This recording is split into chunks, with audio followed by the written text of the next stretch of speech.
сказали мне тогда.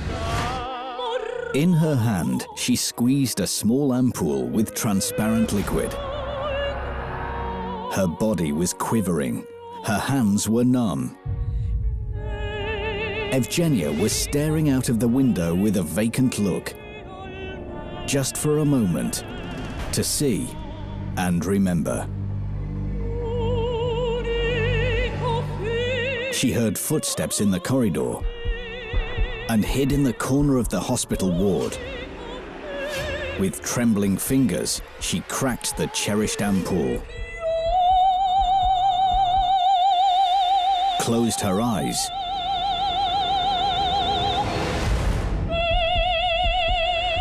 and fell down.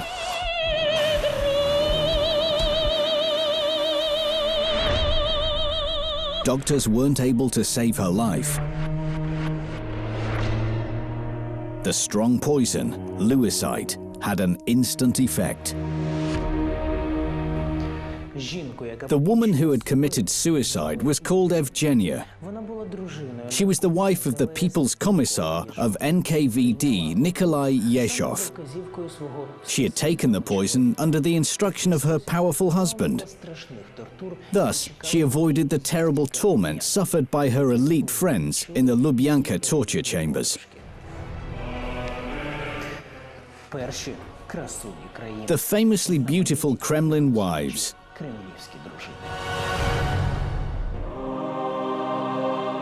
They were envied. Millions treated them as role models. Ordinary Soviet women believed that they lived in the lap of luxury. But no one knew what a terrible price these gorgeous women paid for their privileged status.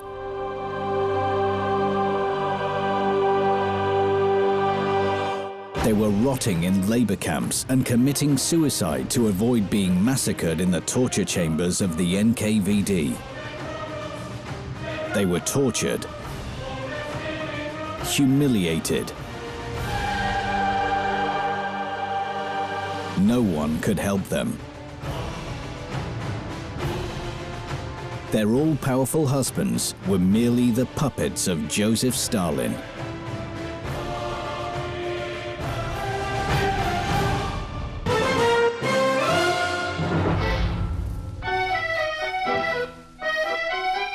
(1937), Moscow. Polina Zhemchushina gave final instructions to her subordinates and left her office. She didn't want to be late for her friend Yekaterina's birthday. She was the wife of the chairman of the VTSIK, Mikhail Kalinin.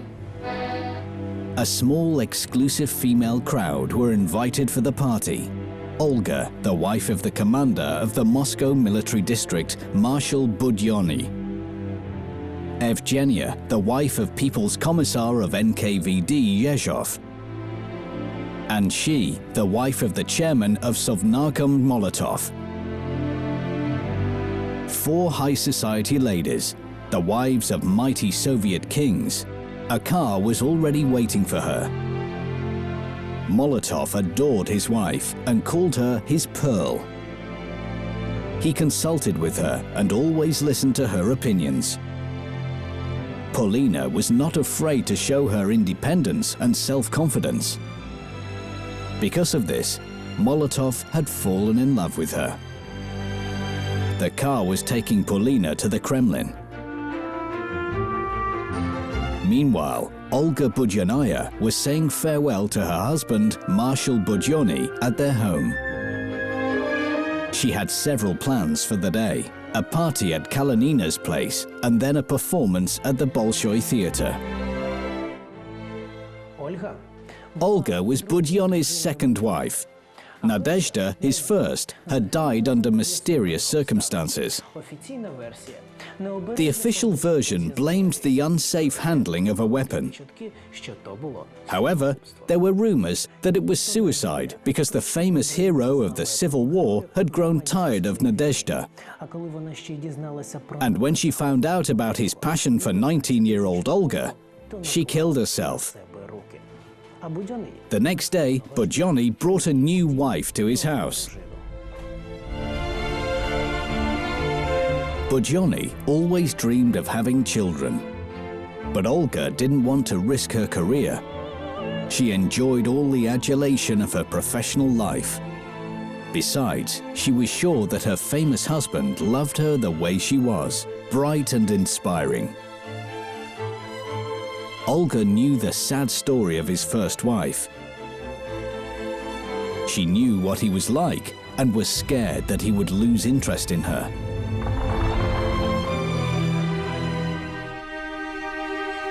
The car was driving through the streets of Moscow. Olga was watching people with interest. Suddenly, she noticed a familiar figure. Yes, it is Evgenia Yezhova. Who is she talking to so animatedly? Olga smiled to herself. Not her husband, obviously. Since her youth, Evgenia was addicted to Bohemia. Living in Odessa, she met famous writers such as Katyav, Ilf, Petrov and Babel. She was artistic and cheerful, always interested in remarkable people. Once, she believed that Nikolai Yezhov, silent, mysterious and attractive, was one of them. Friends would ask, "What did you see in him? He's short, ordinary, nothing special." She replied, "He's a rising star." With her woman's intuition, she could tell this guy was going places. But her insight came too late. It turned out that he was silent because he had nothing to say. When filling out forms in the gap-marked education, he would proudly write, "Incomplete hire." Evgenia was trying to interest her husband in books, theatre and music, but in vain. Apart from his work, the People's Commissar of the NKVD, Yezhov, had no interests. She and her husband were gradually drifting apart. He became closed and distant and paid less and less attention to his wife. Evgenia drowned her sorrows in the arms of other lovers. She hoped it might excite her distant husband.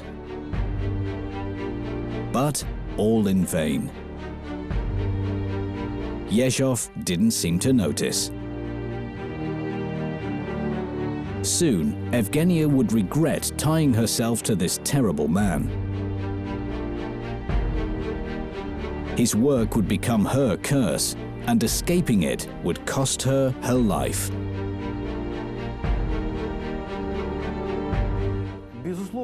Of course, their life wasn't perfect. Yezhov Evgenia had lovers. There was Uritsky, the editor of Krestianskaya Gazeta, and Babel. Yezhov also had affairs, and not only with women. A klaxon sounded. Evgenia turned and saw Olga. What good luck! Now they can go to Kalanina together. The party preparations at the Kremlin apartments belonging to the Kalanins were almost over. A festive table, decorated with flowers, bottles of wine, delicate dishes. Yekaterina was a wonderful hostess. Guests were gathering, gifts, kisses, flowers. She and Kalanin had been married for 30 years. Together, they survived the Civil War. They rejoiced when he was elected the chairman of the VTSIK. And now he has won the highest post in the country, chairman of the Presidium of the Supreme Soviet. Yekaterina loved her clever husband and tried to be the perfect wife. However, family life wasn't always peaceful. Mikhail Kalanin had never been loyal. His numerous infidelities forced Yekaterina to leave everything and run away from the Kremlin. But eventually, her husband began to settle down. The Kalanins were preparing to grow old with dignity. Parties, friends, sincere smiles. Yekaterina thought, that's what happiness is all about. But Kalinina began to wonder whether the good life was just a wonderful dream. The life of a prisoner who sleeps in a damp cell, freezing cold, and suffering constant beatings. No sleep or food. How could she imagine such a life? Music, singing, poetry. They decided to take a picture to remember the good times. Splendid, successful women smiling into the camera. But none of them could have guessed that in the silence of Stalin's office, their future had already been mapped out. And this picture would be the only reminder of their happy, carefree lives.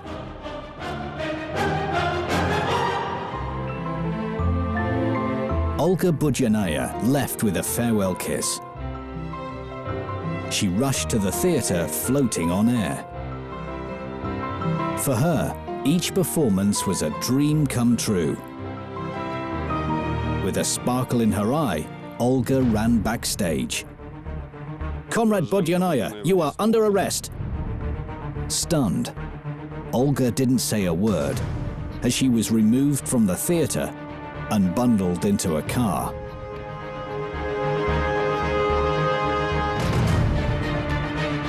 The door of the cell slammed shut and Olga was left in the dark. What had happened? Why was she here? And how would her husband find out she was there? Surely there must have been some terrible mistake. Her husband will fix it. He will save her. He will take her away from this horrible place. But Olga didn't realize that she was destined to remain behind the high prison walls. And that influential Budyonny, the war hero and Stalin's favorite, wouldn't even try to rescue her.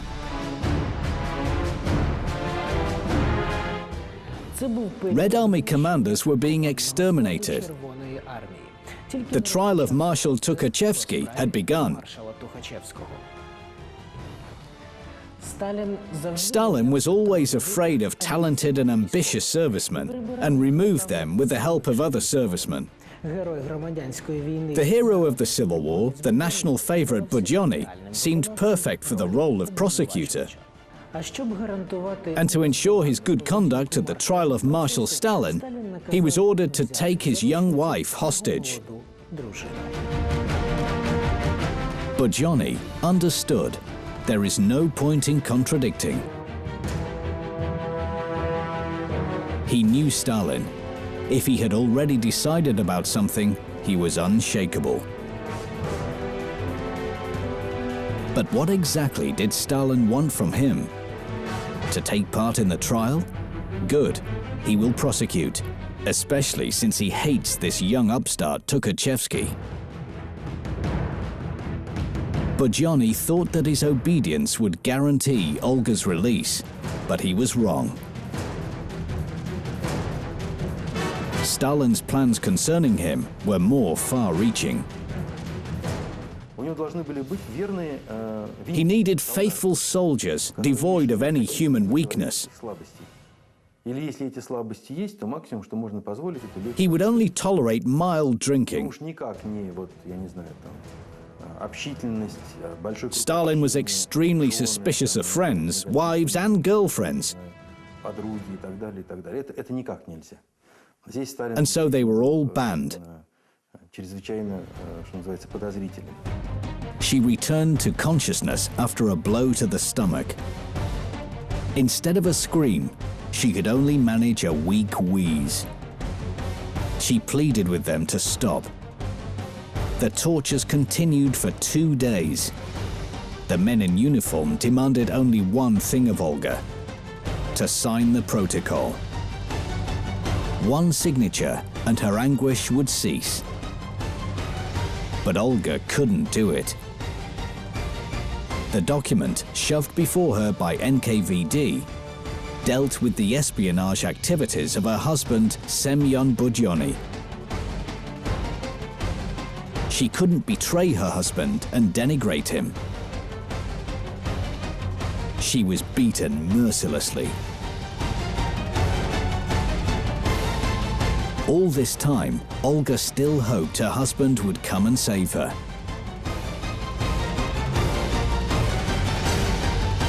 But the miracle never happened. Exhausted by all the torturing, Budyonnaya finally gave them her signature.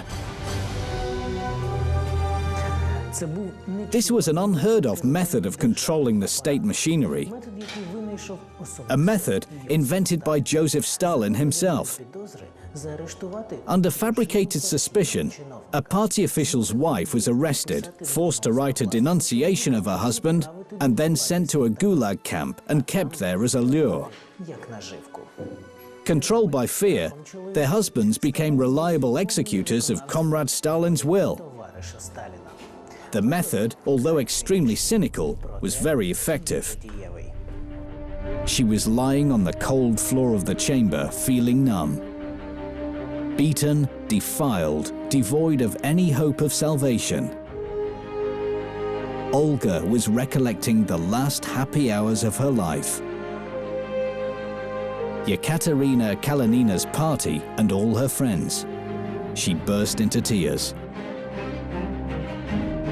Why was fate so cruel to her? The memorable party continued. Evgenia Yezhova kissed Kalenina and hurried home. In a little square near the Kremlin, her old lover was waiting, the famous writer Isaac Babel. Kissing and holding hands, they walked along the lane.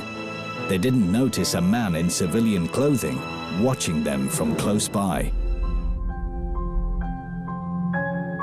Evgenia sneaked into the bedroom, turned on the nightlight, and jumped with surprise. Her husband was sitting in the armchair.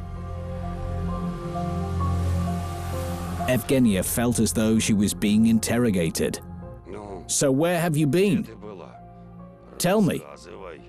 Gathering her strength, she tried to turn the conversation into a joke. However, Yezhov was in no mood for jokes. Day and night, he works like a dog, purging the party ranks, personally interrogating enemies, unmasking them. How dare she? And with some scribbler who will sooner or later be arrested. The only thing she deserves is a divorce. Unable to control himself, Yezhov slapped Evgenia's face. But then Yezhov became violent. Evgenia had achieved her goal. She had her husband's attention at last. But at what cost? She screamed and tried to escape from his grasp. But it only infuriated the commissar even more. He saw before him not a wife, but an ordinary defendant, just like all the others. He threw her to the floor and ran out. It was a terrible shock for Evgenia. Instead of awakening love and tenderness in her husband, she had unleashed a violent beast. Evgenia never recovered from the shock. Shortly after, she was found in the Kremlin hospital, diagnosed with asthenodepressive syndrome. Yezhov never visited her and never forgave his wife's adultery. But he never forgot her. These were troublesome times for Yezhov. Beria had been appointed the People's Commissar of Internal Affairs. It was clear that he would remove Yezhov, and Yezhov knew that these were his last days in the NKVD. As he himself said, "I know I'm a gone goose," and he had an idea to burn his bridges to avoid Stalin's attack.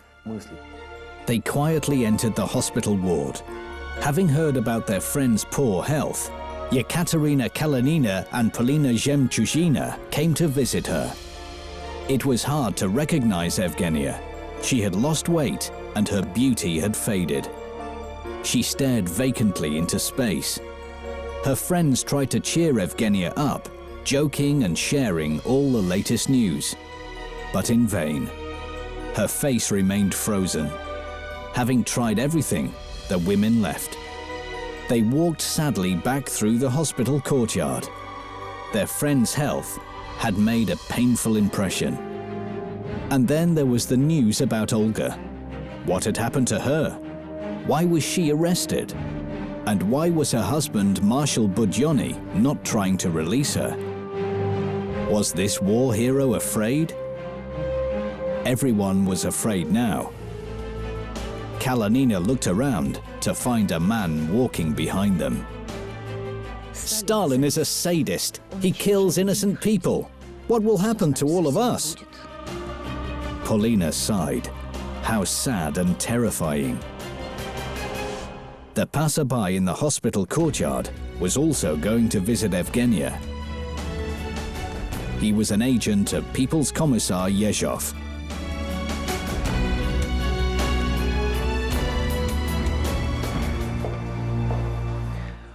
Yezhov's couple had an agreement.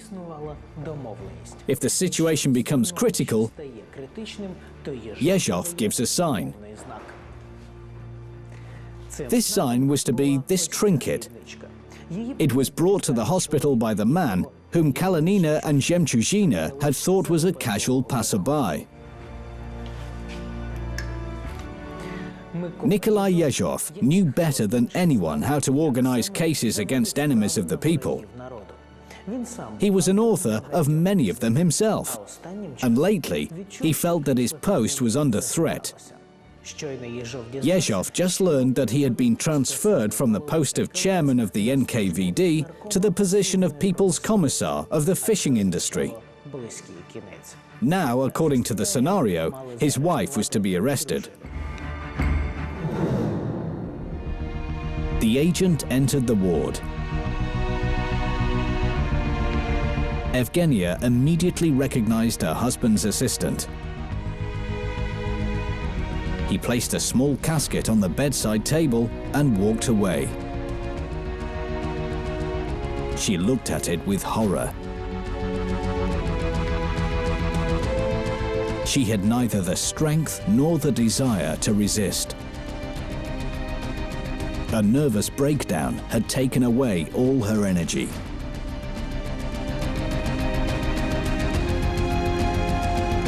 She opened the casket and took out an ampoule.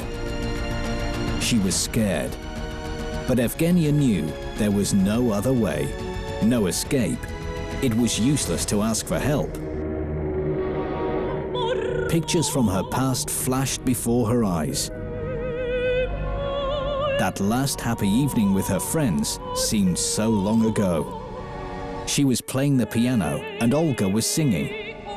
Then they were drinking champagne and laughing. Anne took a picture to remember. Evgenia heard steps in the corridor. She held her breath, closed her eyes, and drained the ampoule. In one sense, his wife had been braver than him. Yezhov was very cynical about the fact that his wife had to commit suicide. He said, "Zhenya is a good woman, but I'll have to sacrifice her to save myself." Shortly after his wife's death, the chief of the NKVD was executed. After him, Yezhov's lover, the writer Isaac Babel, was killed. Yekaterina Kalanina looked mournfully at the picture. Olga looked inspired. Evgenia joyful and beautiful. Both young and cheerful. Her thoughts were interrupted by a phone call. It was a tailor. Her dress was waiting for her. She entered the tailor's. "Galina?" She called out for the tailor. No answer. Why is it so quiet? Where is everybody? She heard a strange rustling behind her, looked around and came face to face with a cold-eyed man dressed in the uniform of the NKVD. Kalanina realized what was happening. 2 months later, Yekaterina signed a confession stating that she was using her apartment for counter-revolutionary meetings, that conspirators were preparing a revolt against Stalin, and that she was aware of their insidious plans. In fact, she had no idea that it was her fault. Olga Budyanaya couldn't bear interrogations and tortures, and signed all the necessary papers. But she never even thought about her damning words about Stalin. Stalin is a sadist. He kills innocent people. What will happen to all of us? This is what she told her friend Zhemchuzhina in the hospital courtyard, and what the upright and frank Polina related thoughtlessly to her husband Vyacheslav Molotov.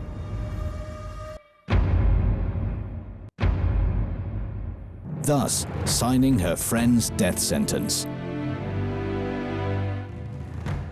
Stalin did not care what happened to Yekaterina. His goal was Mikhail Kalinin. His position could be compared to the post of a president today. Formally, it was he who led the Soviet Union and represented the country on an international level. Stalin wanted to be 100% sure that the puppet president would not make a single step without approval from the Kremlin. And only one thing could give him that confidence: the personal interest of Kalinin. And his wife's life had become a guarantee of his loyalty as well as her confession, which was stored in a special safe belonging to Lavrenti Beria. It was a finely worked out plan. The victims included thousands of innocent people who back in the camps had been deprived of their names and given serial numbers. The train was full of political prisoners, packed in like sardines. The train was heading to Siberia. The wagons were unbelievably hot.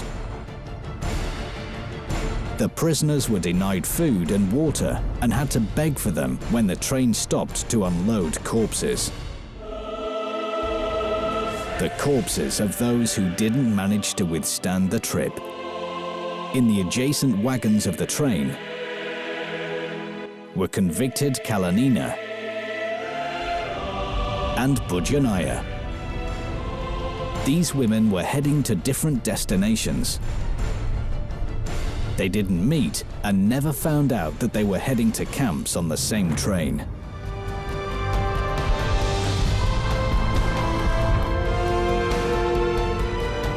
The heat of Kazakh steppe. No clouds, no wind. Scorching sun, thirst and permanent fatigue. Under these conditions, the prisoners of Akhmalinsky camp, including wives of traitors, were building roads. Yekaterina Kalanina, along with the other women, were carrying huge iron girders. As a dangerous criminal, she had to do all the heavy work under supervision.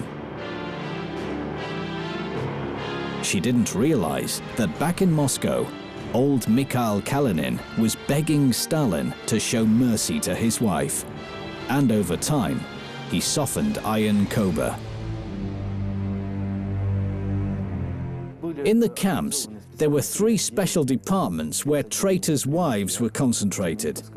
They were in Temnigovsky, Siberian and Karagandinsky camps.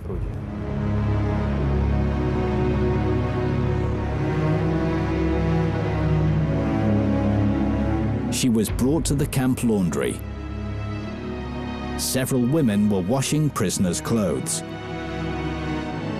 This became her new workplace.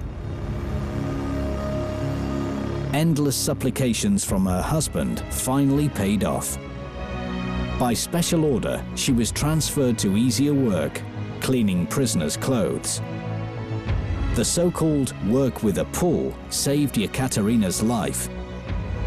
She was allowed to correspond with her husband.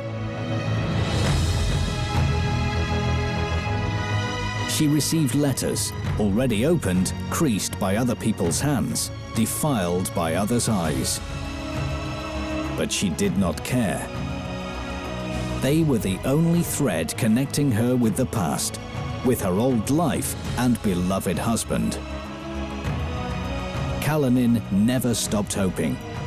Month after month, year after year, he begged Stalin to release his wife. He cried openly without shame, abased himself.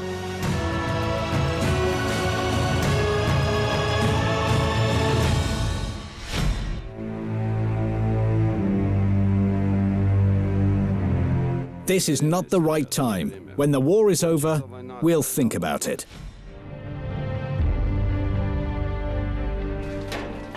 Stalin kept his promise. On May the 9th, 1945, he gave a personal order. Comrade Kalinina must be forgiven immediately, released and sent to Moscow. Joseph Stalin. World War II had just ended. The country was celebrating victory. Why not afford a royal gesture? Kalinin had fulfilled his duties. He diligently played the role of the president, pretended to make decisions at state level. In fact, for many years, not a single uncoordinated movement or word, only obedience and loyalty. As a reward for his obedience, his wife was returned safely. The train took her to Moscow. Yekaterina looked around cautiously. People passed by without noticing her.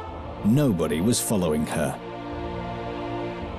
She did not know what to do now that there was no reason to be afraid, or ask to use the toilet, or go to bed when she was told. Everything had changed, but what's in it for her? Once smart, confident and lively, Yekaterina felt as though she was dead. Ruined from the outside and burnt from the inside. She couldn't let her husband see her like this. She loved him too much, and was afraid he would not want to be with her. Yekaterina didn't return to the Kremlin so as not to upset her husband. She settled in the dacha. And yet Kalinin tracked her down.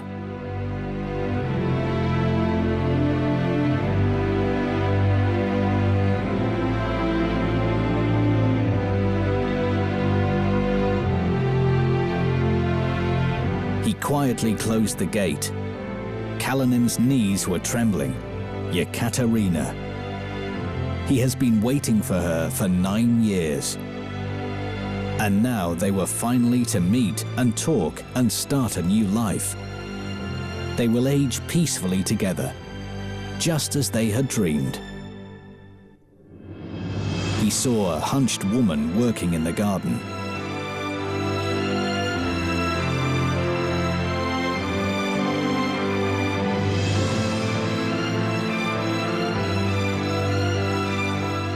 There was no one else around. "Have you seen the mistress?" With difficulty, she stood up. When she turned around, Kalinin froze. His catcher was looking at him. He couldn't speak. This hunched, wrinkled old woman couldn't be her. What had 9 years in the camp done to his wife? He couldn't go near her. Yekaterina felt his resistance and ran away. Kalinin never saw his wife again. Her husband never managed to recover from the shock. A few months later, Mikhail Kalinin died without having talked to the woman he loved. For the rest of her life, Yekaterina remembered the horrors of the camps. At night, she had nightmares about that dreadful train rushing into the unknown. The sound of the wheels brought back terrible memories. The train was carrying her further into Siberia. 10 years of camps and indefinite exile to the Krasnoyarsk region awaited her. There in the small town of Yeniseisk, the former diva of the Bolshoi Theatre worked as a cleaner in a school. She walked into her little room in the basement of the school. From now on, this would be her home. Here, away from prying eyes, she could be herself once again. Olga threw off her nasty quilted jacket and pulled out a trunk from under the bed. All that was left from her past was the semi-decomposed remains of the dress she was wearing during her arrest. She used to be a singer. She appeared on the stage. She was applauded, given flowers. Had any of it been real? Olga wasn't sure. She carefully put on her costume and started to sing for the first time in years. And then a miracle happened. The little room vanished. And once again, she was standing on the stage in the spotlight, singing her heart out. The audience was applauding her as she lapped up their love and attention. She'd forgotten what it was like. Olga would do anything to experience it again.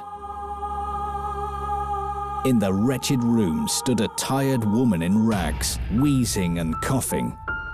Olga would often put on her costume. It made her feel young and beautiful. At first, Budionaya only wore it in private, behind closed doors. But eventually, she started to appear in the costume in front of people. She became schizophrenic, scaring townspeople with her strange clothes and fabricated stories about her lifestyle in the Kremlin. She lost her sense of reality and started to rail against the whole world. She had already had some sort of mental illness that worsened after the arrest and all the shock she received. Later, she even claimed that she was raped during her interrogation. She wrote bad things about many people. But it's hard to say if any of it was true, because she was obviously out of her mind. She was already seriously ill. She could not live by herself. She had to be taken care of. Budionaya looked at a pile of letters. Then she pulled the envelopes out of the trunk and started to sign them. Moscow, Kremlin, to Comrade Stalin. Moscow, Lubyanka, to Comrade Beria. Among these letters was a denunciation of Commissar Molotov's wife, Polina Zhemchushina. Comrade Zhemchushina involved in Zionist conspiracy. I, Olga Budionaya, personally know that Zhemchushina secretly communicated with her sister, who emigrated during the Civil War. Olga threw the letters into the mailbox. The letter with the denunciation came in handy. Exactly at that time, Stalin was putting Molotov out of business, and there was a need for guarantees. Aware of party intricacies, Molotov had to keep Kremlin secrets after his dismissal. And to guarantee his silence, they threatened to arrest his wife, his beautiful Pearl. At Politburo meeting, they were discussing the expulsion of Comrade Zhemchushina from the party. She supports international Zionism, and there is no place for people like that in the party. Who votes? Everyone but Molotov. Who votes against? Silence. Who abstains? People's Commissar Molotov timidly raised his hand.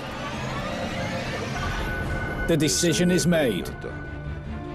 However, the next day, Molotov wrote Stalin a letter of repentance in which he admitted his lack of objectivity and voted after the event. It was a forced betrayal. After all, Vyacheslav Molotov knew the rules. His wife is only the first call, and he can do nothing about it. He'll be next, and then it will be his daughter's turn. Svetlana Molotova was 20 and had to share her mother's fate or repudiate her in public. By betraying his wife, Molotov was trying to protect his daughter. Zhemchuzhina was already sitting in the investigator's office at the Lubyanka. During interrogations, a proud Polina confessed nothing and signed nothing. But only because investigators didn't apply physical force. Molotov, who voted for her expulsion from the party, has clearly displayed his loyalty. And now, to please Stalin, it was enough just to send her away. A beggar was shuffling through a little market. Local tradeswomen knew of this old, exhausted woman. She never buys anything, only looks. The beggar's face was familiar to all. In the past, photos of the brilliant wife of Sovnarkom chairman, Polina Zhemchuzhina, often appeared in newspapers. She had recently been a powerful woman in the USSR. And now she was just another ex-prisoner, like thousands of others. The tradeswomen were spiteful about her, but she did not listen. She turned around and walked away. Here in exile, at the edge of the world, in the far Kostanay region, she didn't even have a name. In documents, Zhemchuzhina was called Object Number 12. For 4 years, Polina had been living alone in a hut. She even asked for a cat to keep her company. But the most horrible reminder from those years was the constant hunger. Only thoughts of her beloved husband had kept her going. In her memoirs, Polina wrote, 4 years apart, 4 eternities. Only the thought of you and that you might still need me kept me alive.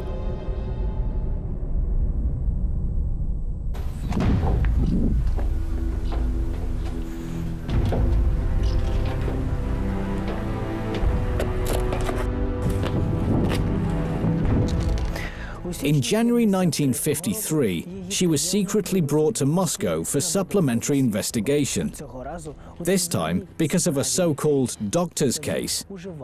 Then, already gravely ill, Stalin received a denunciation claiming that a group of medics was organizing a plot, and their goal was to poison the faithful members of the Politburo and Comrade Stalin himself. In response, the leader declared the hunt was on for criminals in white coats. And since most of the accused doctors were Jews, they began to look for a connection to international Zionism. Molotov's wife was treated with partiality. Polina was sure, this time Stalin will not content himself with exile. And she was ready to face her death with dignity. But fate decided otherwise. On March the 5th, 1953, Stalin died. The USSR was plunged into mourning. On March the 9th, the whole country said goodbye to the father of nations. A gloomy Molotov was sitting in his office. Ironically, March the 9th was his birthday. Once upon a time, he and Polina had arranged exciting celebrations. His wife prepared surprises, wrote poems.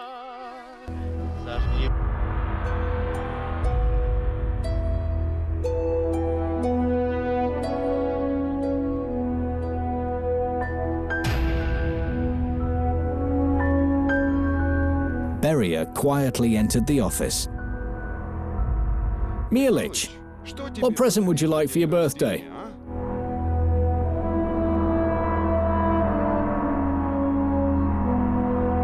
Give Polina back to me. Polina walked into the investigator's office and froze. At the desk sat Lavrenti Beria himself. Her heart sank. That's it. The end. Why is he here? The chairman of the NKVD came out from behind his desk and handed her a document. It was a letter of pardon. She blacked out. Polina fell to the floor. The same day, Polina Zhemchuzhina, exhausted by torture, was returned to her husband. A worker from the NKVD carried her to the apartment. She could not walk on her own.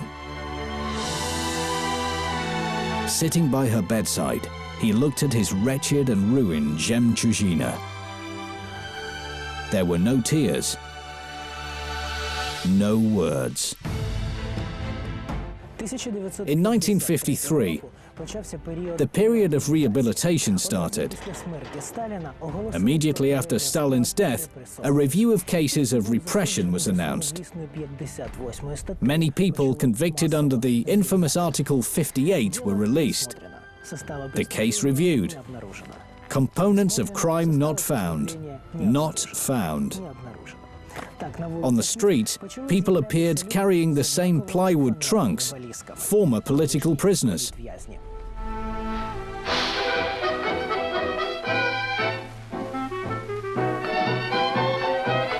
An aging, exhausted ex-prisoner stopped in front of a luxurious oak door with the sign Budyonny Semyon Mikhailovich. Few would recognize her as the former beauty Olga Budyonnaya.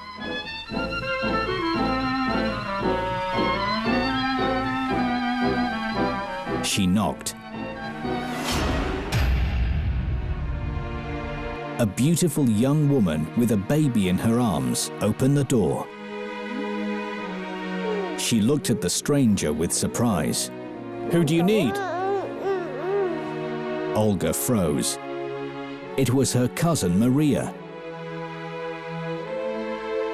Budyonny married her as soon as he learned that Olga had been given a life sentence.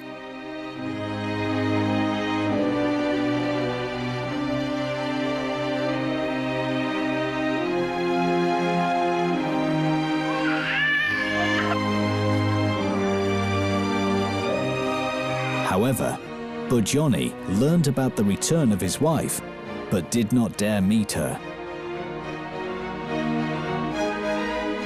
Instead, he interceded and granted her a flat in Moscow as compensation for the moral damages.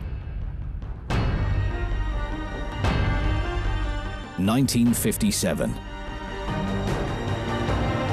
Two elderly women walked through the dark corridor of a communal flat. Polina Zhemchuzhina and Yekaterina Kalanina. The friends stopped at the door with a sign, Olga Stepanovna Budyonnaya, a soloist of the Bolshoi Theatre.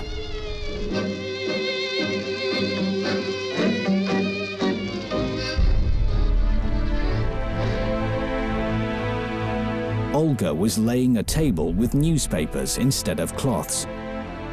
A bottle of vodka, bread and herring. Olga drank glass after glass until she became drunk.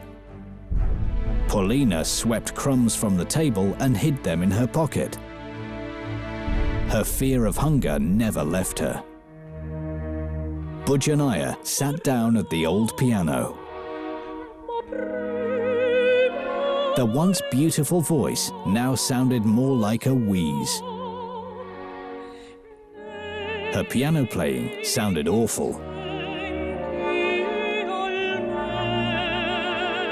Having put the drunk Olga to bed, friends opened up the piano lid. The piano was full of empty bottles. Their attention was drawn to the only decoration in the shabby room. A photo hanging above Olga's bed. On closer examination, it was that picture of the 4 radiantly successful women. The wives of famous, influential men who paid dearly for their star status. Вам возвращая ваш портрет, я любви вас не молю, в моем письме упрека нет, я вас по-прежнему люблю.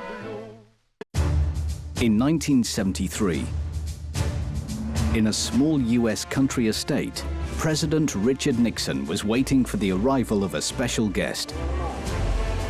The General Secretary of the USSR, Leonid Brezhnev. A chic car stopped near the entrance. The car door opened, and from it appeared a delicate woman's leg.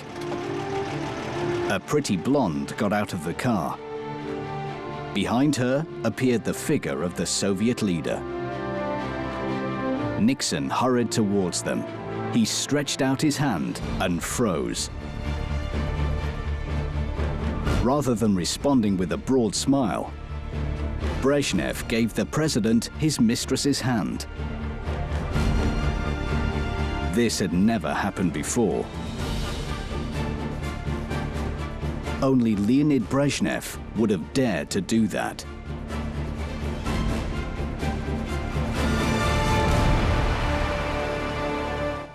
He was a connoisseur of female beauty. He had over 50 lovers, nurses, singers, flight attendants, women of different profession and social status. Their only similarity was their appearance. All Brezhnev's mistresses were short, fair-haired and light-eyed.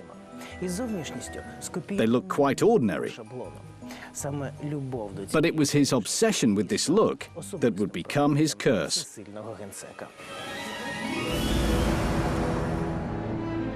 Leonid Brezhnev could barely move, spoke with difficulty, breathed heavily, and complained of memory lapses.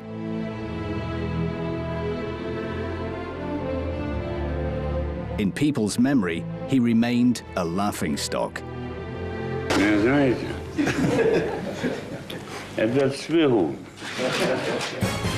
But few knew that Brezhnev had not always been like this. He was the youngest member of the Politburo. He was in good health, loved hunting and motor racing. He used to be happy and cheerful.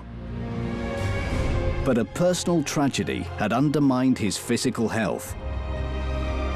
His unrequited love for a woman had driven him crazy. He became a drug addict and ruined his life.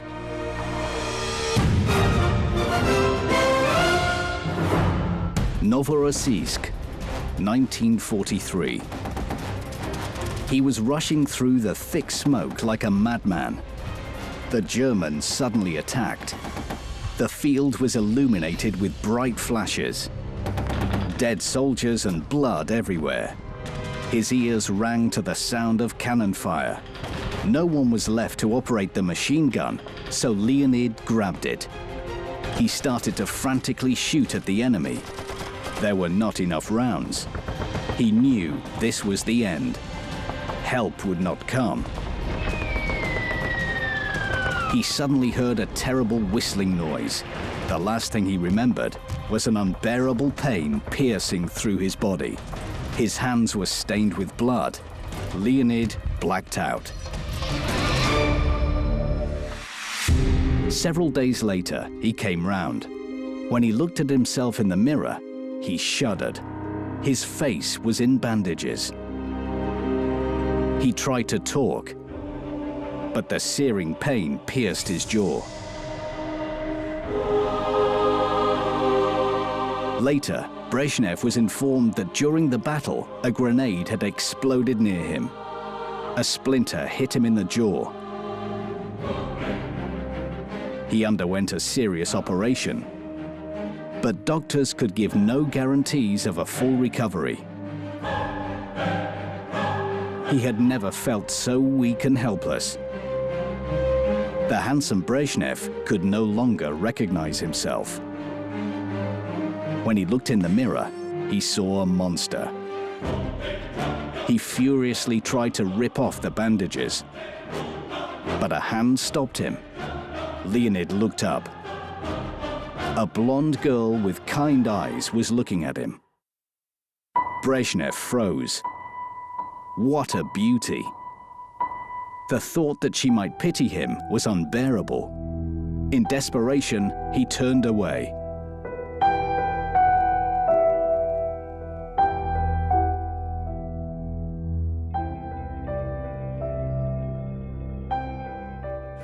A month later, his bandages would be removed, and Leonid would not recognize himself. His mouth was distorted, and he had a swollen face. The former political instructor of the 18th Army had lost his good looks. The man in the mirror could not utter a word. His jawbone hadn't healed properly, so Leonid Brezhnev lost his power of speech. Despite the pain, he tried to read, but he could only make a wheezing noise. But for several weeks, Brezhnev exercised his jaw in an attempt to speak. But it was all in vain. He wanted to scream out in pain and frustration. Would he, a political instructor, remain handicapped forever? He wouldn't be able to communicate with his people. His career would surely be over. In desperation, Leonid threw a book at the wall. He was sobbing into his pillow when suddenly he heard a calm, soothing voice. Tamara was reading his book aloud carefully, articulating each word. No, she was not mocking him. Her voice trembled. She didn't want to offend this broken, devastated man. Leonid was ashamed. She remained at his side, comforting and caring for him. When Brezhnev had a fever, she wouldn't sleep. Leonid was enlightened. He was afraid to move. He listened to her, hoping that this moment would go on forever. For the next days, Tamara returned to his bedside. Thanks to her, Brezhnev learned to speak again and restore his diction. He could no longer imagine himself without this woman. She gave him back his hope and confidence. A long-forgotten feeling had been reawakened. Brezhnev had fallen madly in love. Tamara felt sure that they would get married. She didn't care if Brezhnev was 40 and she was only 20. Most importantly, they loved each other. But fate would decide otherwise. Tamara, a field hospital doctor, would be remembered not as the wife of the future General Secretary, but as his most painful mystery. High-ranking servicemen often had what was known as regimental wives.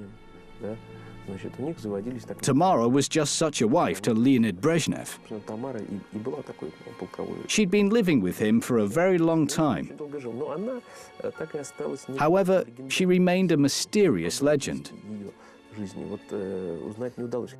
Leonid sneaked into the room. Tamara sat motionlessly on a chair.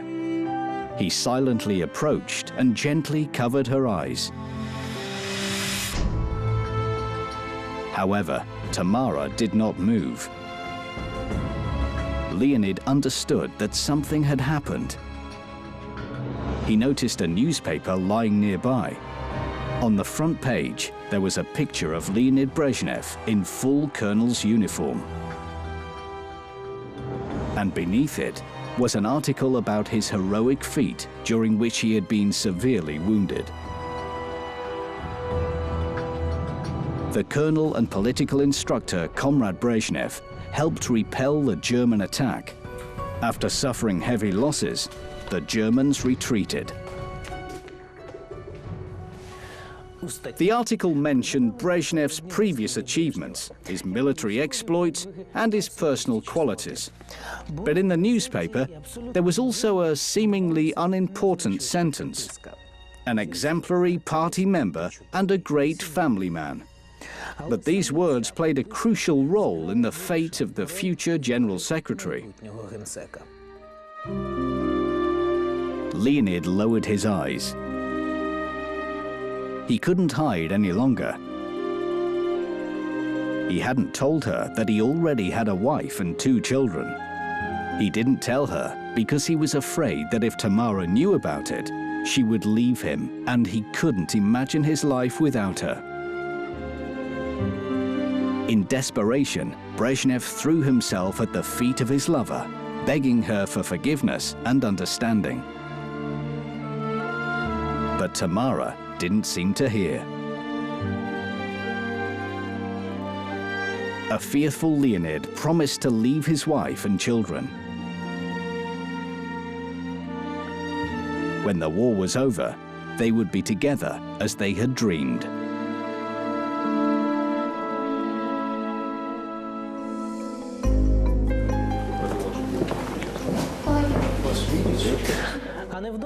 But soon, Brezhnev would be discharged from the hospital and return to the front. From there, he would write letters both to his family, waiting in Moscow, and to his beloved woman, who would secretly pray to God that her loved one would be safe. This went on for 2 years, when the good news arrived. The Soviet troops had captured Berlin. The war was over, and he could finally go home. 1945, Moscow. He slowly walked up the stairs. He could already see the door of his apartment. Leonid knew that his children and Victoria were waiting for him. They had been married for 20 years. The love between them had long gone. But it was replaced with sincere friendship, along with 2 of the most beautiful children in the world.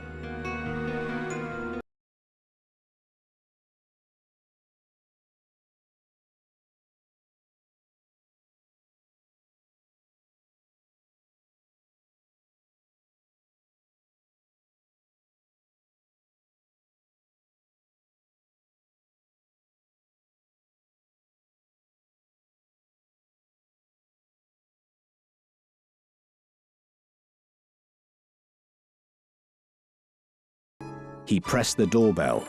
The door opened immediately. The apartment became full of cheerful hubbub. They hugged and kissed him. The children have changed so much. They have grown up. Leonid's heart sank.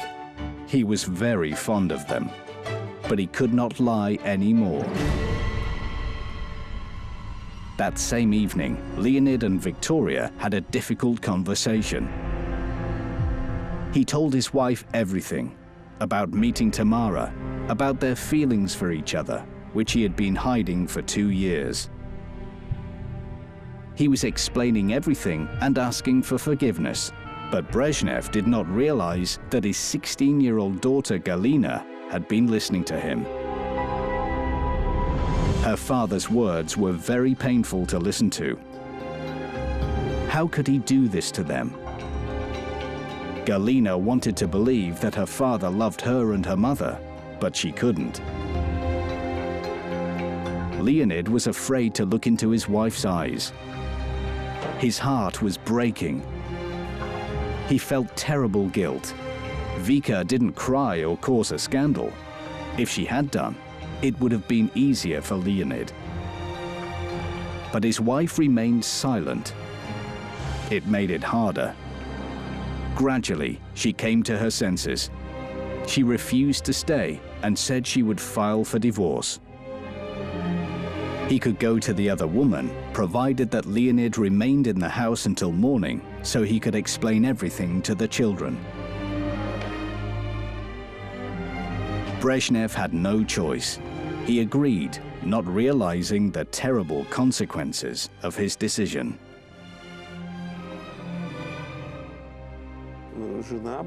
His wife was a difficult woman.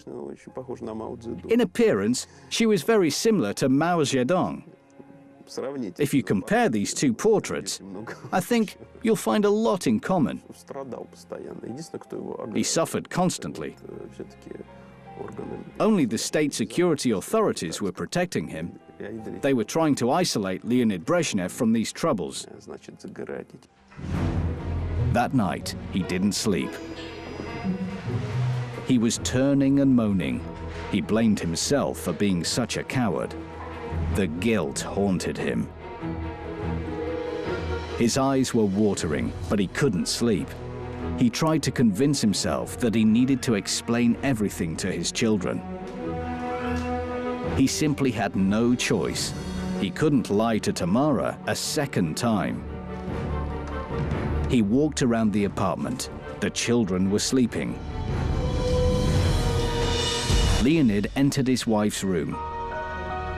The bed was made. Vika hadn't gone to bed. His wife was not there. Confused, Leonid went to see the one who would understand, the one who would calm and comfort him. He forcefully pulled the door handle. The apartment was unlocked. He rushed inside. Why was it so quiet? And where was Tamara? In the middle of the room sat a hunched female figure. She turned. Leonid froze. Vika looked at him calmly. She had found the apartment address on a receipt that was lying in Brezhnev's jacket pocket. While Leonid was at home, she went to visit the woman who was about to destroy her family. Looking into his wife's eyes, everything began to make sense. Tamara was gone for good. No, this cannot happen. What has Vika told her? A crazy thought ran through his head. Run after her, make her come back, no matter what. I must say, that was one of his most important qualities that manifested itself both in his personal life and in his politics. He was a stubborn man. His obstinacy was legendary. He could break through anything. Gas pedal to the floor, 120 kilometers per hour on the speedometer. He was driving like a madman. Sweat filled his eyes.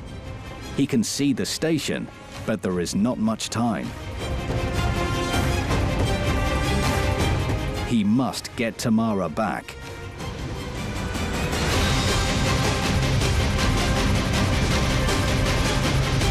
For the first time in his life, he was running at full speed, elbowing his way through the crowds. He ran past irritated passers-by and noisy market sellers. He looked, but couldn't see her. He feared he may never see her again. In the distance, he saw a familiar figure. He felt the tears well as he rushed towards her. He grabbed her and held her close. He found her at last. He kissed her urgently on her cheeks, lips, shoulders, fearful he might lose her again. He didn't care that the whole station was watching them. He had found her and would not lose her again. Tamara gently released herself from his embrace. He looked at her with horror. He would never let her go again. But Tamara quietly broke their embrace. Leonid was petrified. He looked at her helplessly. Leonid would never forget the sight of that petite female figure slowly disappearing into the crowd. He could not remember how he managed to drive back. He didn't know where he was or what he was doing. Suddenly, it was all about Tamara. He saw her every delicate profile, every blonde silhouette, every time he wanted to move forward, to cry out with joy. But it was all in vain. She was no longer in the crowd. He would not go after his Tamara again. But he would never be able to forget her either.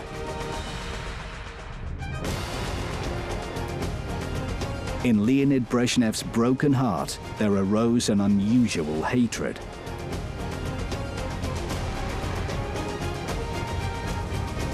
He blamed his wife for taking away his precious Tamara. He would seldom appear at home and put all his energy into his work. He built a successful career and became a trusted associate of General Secretary Nikita Khrushchev. And when the time came, he would take his place and start a new era in Soviet history. Конечно, во многом Леонид Ильич Брежнев был. Of course, in many respects, Brezhnev was politically naive compared with his predecessors Lenin, Stalin, and even Khrushchev. Тихое время, вот такой вот омут, тихая заводь, тот самый рассвет, как это называется. The era of Brezhnev is a peaceful, stagnant backwater. Perhaps people needed to sit and think. Чтобы сидеть, подумать, там, без лагерей, вот, или, по крайней мере, без таких лагерей. To contemplate the snow falling outside the window, not the ranks of prisoners, the tanks or the marching troops. It's not interesting to watch these things.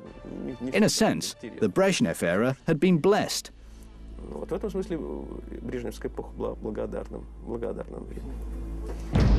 The position of General Secretary would bring him unlimited power and many privileges, such as a collection of unique weapons and 300 of the best vintage cars in the world.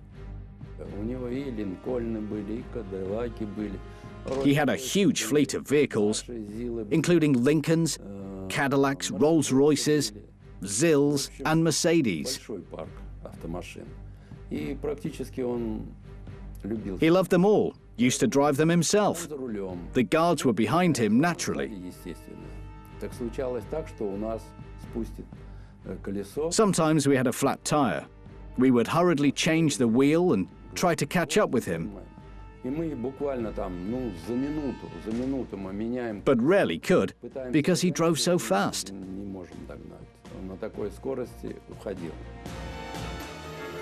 As well as cars, he also collected gorgeous women. They all looked the same, slender, blonde, blue-eyed. Brezhnev would drown his pain in their embraces, seeing Tamara in each one of them.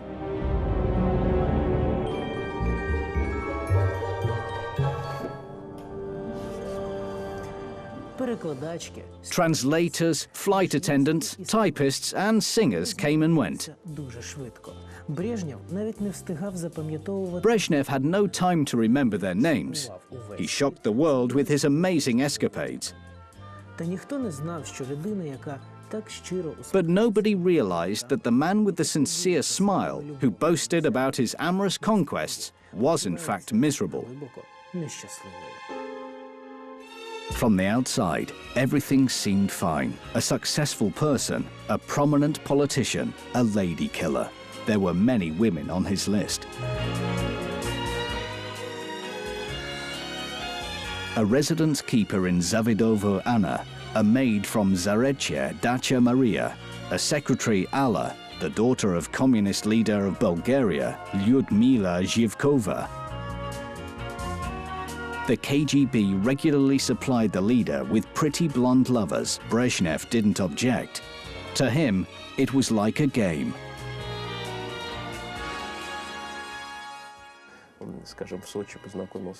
For example, in Sochi, he met a singer, Anna Shalfieva, who worked in the local Philharmonic Society.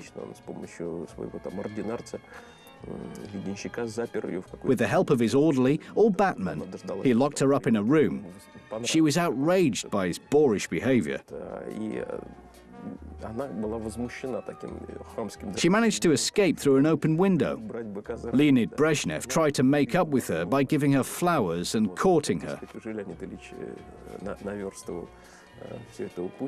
Gradually, he broke down her resistance.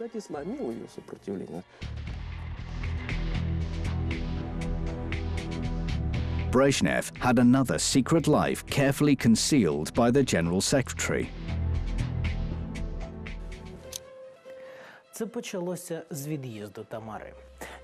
It began after Tamara left. He didn't sleep well.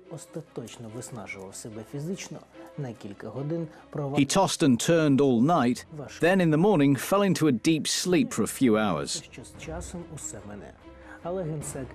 Brezhnev hoped his insomnia would pass, but it got worse with age. His problems were being destroyed before his eyes. He couldn't forgive his wife for the grief he had suffered. Brezhnev and his wife were gradually drifting apart, but Victoria seemed resigned. She didn't blame him for his love affairs and silently put up with them. Her silence drove him mad. Brezhnev did not know what to think. Very soon, he would pay dearly for his wife's sufferings. The suburbs of Moscow, 1972. He heard a terrible din in the sitting room and ran out into the corridor. His daughter Galina could barely stand. Brezhnev couldn't hold back his anger. His assistants brought him a picture of Galina dancing the can-can on a table with naked legs and skirt pulled up. This was not the first time she had behaved this way. Galia was drinking. His son Yura was drinking. You understand? But it was all concealed. Victoria Petrovna had been suffering from this affliction. She knew all the details. Leonid Brezhnev did not know everything. He had two concerns. Firstly, his daughter's affairs, including Maris Lipa and Kio, an illusionist. His son was an alcoholic who would go to Red Square and proclaim that Brezhnev was a fool. He was arrested, but when they realized who he was released. It was not easy for Brezhnev to deal with. It was painful for Brezhnev to watch Galina. Another failed marriage, hard drinking. He wanted her to stay and talk, but drunken Galina laughed in his face. Brezhnev lost his temper and slapped her. She soon came to her senses. She gave her father a long, withering look and then left without saying a word. Brezhnev did not know that Galina's scandalous behavior was revenge for hurting her mother. Fights with his wife continued until Brezhnev broke up with Tamara. He couldn't forgive his wife for the grief he'd suffered. Brezhnev was gradually drifting apart from his family. But even then, Victoria seemed resigned. He didn't remember her blaming him for his amorous adventures. Galina hadn't forgotten about crying in her room all those years ago when she heard about her father's unfaithfulness. How she blamed herself for her parents fighting, and watching her father continuing to taunt her mother. Galina had become angry and now sought vengeance. For the first time in his life, Brezhnev slapped his child. She had grown up under these circumstances, but much of it was his fault. Brezhnev adored his Galina, indulged all of her whims, but his daughter became fretful and spoiled. Previously, he'd put up with her tricks. But now, because of the insomnia, despair tore at Brezhnev's heart. He had to do something. And Brezhnev had found a solution. He remembered the innocent pills to relieve stress recommended to him by his comrades from the Politburo. The General Secretary hated pills and never called for doctors. But he simply saw no other solution. Insomnia was ruining his life and driving him mad. Taking life-saving pills was the only solution. That night, he slept like a baby. There were no horrible visions. Panic and fear had vanished. In the morning, for the first time in several years, he woke up refreshed and rested, all thanks to the innocent pills. From then on, he would take them on a daily basis. The state of the General Secretary improved. Fatigue and nervousness disappeared. He felt full of strength and inspiration. Brezhnev couldn't imagine that soon he would become addicted to the pills. To intensify the sleeping pills' effect, he would take them with vodka. This heady mixture would be the beginning of the end. As well as soothing, the medicine Noxiron, like diphenhydramine, also has a psychotropic effect. When taken in large doses, it turns into a drug, and when mixed with alcohol, it can be a killer.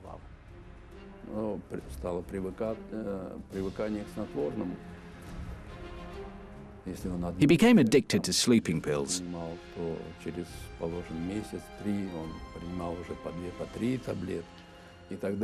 In the beginning, he took one pill, but within a few months, he was taking 2 or 3.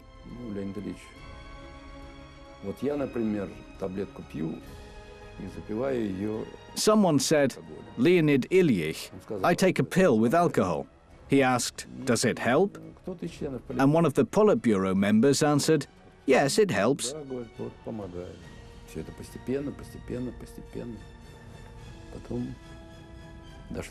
And then, little by little, it got to the point that we were forced to dissolve vodka in water so that he wouldn't go too far.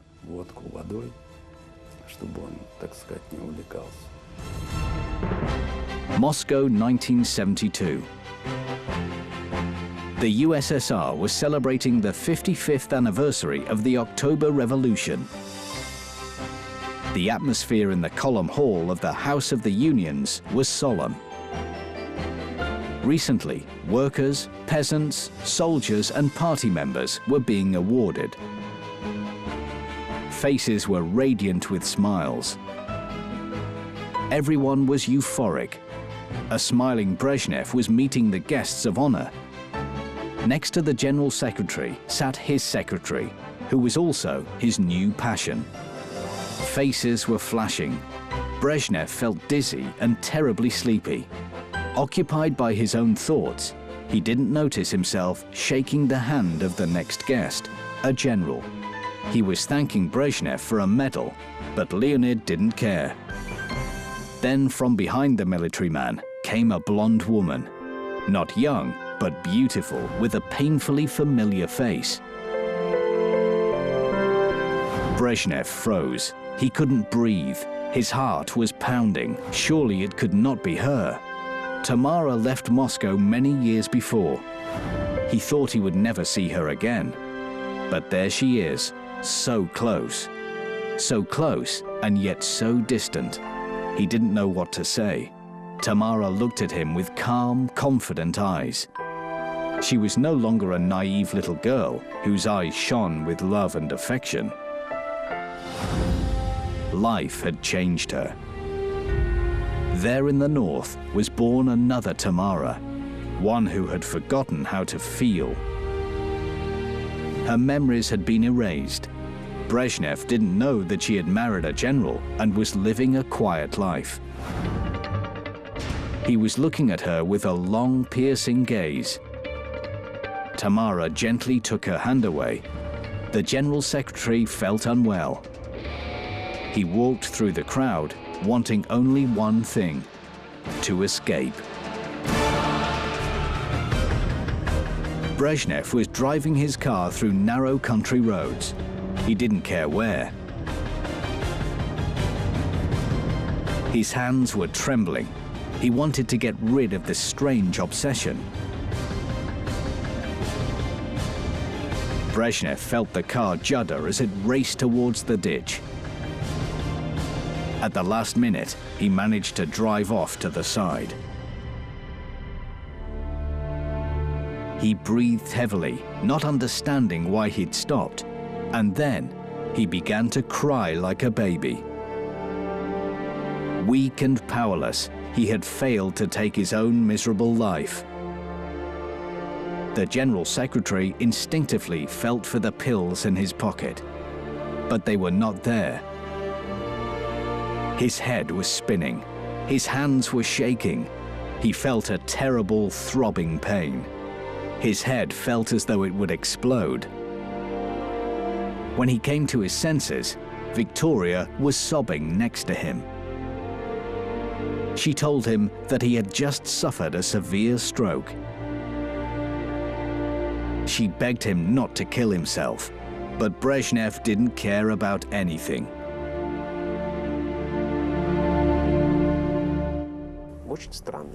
It was a very strange moment in the life of Leonid Brezhnev. He was banned from smoking and drinking. He could no longer drive his car. He had slowed down. He asked, "Am I a Tsar or am I not a Tsar?" He had great power, but was cut off from everything. He decided to fight for his own freedom. The only thing that he still had. His freedom to take pills with vodka, knowing that such a combination was poisoning his body.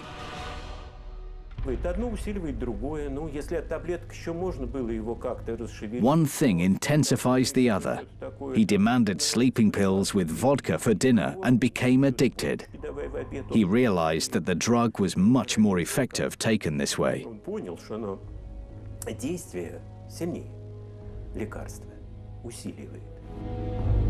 In just a few months, he had become very ill. In 1976, he survived a clinical death, then a heart attack. A year later, while on holiday, he would fall asleep while swimming. His guards only just managed to bring the General Secretary round. Now, the great and mighty USSR was governed by a weak, feeble old man who could barely move or talk, sometimes forgetting where he was and not seeing the line between reality and delusions. He was no longer interested in public affairs. Brezhnev shifted his routine and responsibilities. Here is what the foreign policy propaganda of the USSR, Valentin Falin, wrote. Our department was subordinated directly to Brezhnev, but endorsing the papers, the General Secretary didn't decide anything. The more papers he was slipped, the less he realized what was behind these papers.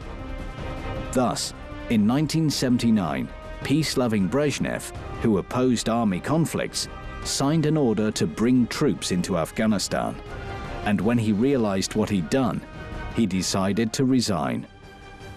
Он вообще перестал что-либо понимать. He stopped understanding anything. Эта фраза у меня в ушах стояла. I remember this phrase stuck in my ears. Один из съездов, какой-то там 24-й. I was watching one of the congresses, the 24th Party Congress, or maybe one of his speeches. Закончил уже читать. He'd finished reading, looked at all those present in the hall like this, И сказал своим Брежневым. said in his Brezhnev style, rattled off, and left. Ушел. With a heavy heart, his wife watched what her Leonid was turning into. She was extremely happy when he decided to retire. But these dreams wouldn't come true. Brezhnev couldn't resign. They had persuaded the sickly and feeble General Secretary that the country needed him. And Brezhnev believed them. А за его Behind his back, плечами a clique of party functionaries wanted this to last as long as possible, so there wouldn't be anyone to restore order. не было реально хозяина, который Then, of course, нести порядок. it turned into a farce. Превратилось в фарс такой. Everyone laughed. Тепер Now, the entire world was laughing at Brezhnev. Захід, який колись так щиро вітав радянського The West, which had once so candidly met the Soviet leader, was openly mocking him. кордоном, Брежнєв, як завжди, стояв в машині. While visiting abroad, Brezhnev, as always, stood in the car and welcomed friendly people. Зі машини лежав його особистий охоронець, But no one knew that a bodyguard was helping him to stand. а інакшого виходу не було. Leonid Brezhnev couldn't keep his balance. Стояти не міг. He was taking more and more sleeping pills. He was literally begging doctors and security guards for pills. As a result, they began to hide drugs from him. Everyone was ordering his pills. I know that through Andropov, they ordered fake pills in Switzerland. He could easily call you in the middle of the night and say, "It's not working, I will take these." He had his own supply. Sometimes he would ask people from the Politburo. We often had to ask people he was close to, "Comrades, please do not give your medicines to Leonid Ilyich. You will kill him." Brezhnev jumped out of his bed. Outside the window, he saw a strange shadow. Something was quietly knocking on the glass. He covered his ears and tried to sleep. But without the usual pills, he could not fall asleep. Of course, his wife had some pills, but she'd hidden them. He decided to go and find them. Brezhnev crept into Victoria's bedroom and looked through her drawers, but the drugs weren't there. They were in a special locked place. Brezhnev could not resist. He woke up Vika and begged her to give him the pills. But his wife was adamant. So he picked the lock and with joyful eyes went back to his own bedroom. He poured several pills onto his palm. After a moment, he felt relief. His head began to swim, and then suddenly he seemed to awake from a nightmare.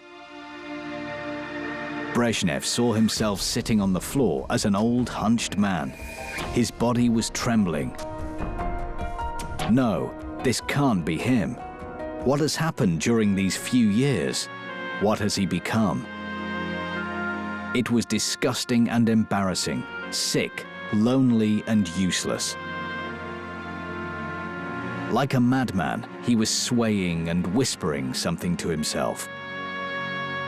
Suddenly, someone's tender arms embraced him. He raised his head. Victoria was looking at him with love and affection. Brezhnev could not resist.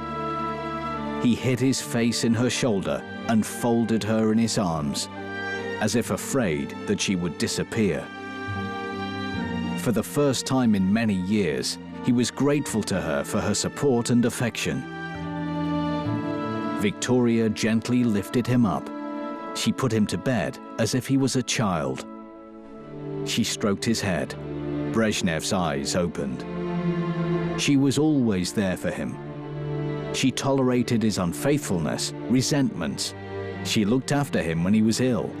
He had many women. All his life he had been chasing a ghost. And yet all this time, near here was a woman who truly loved and needed him.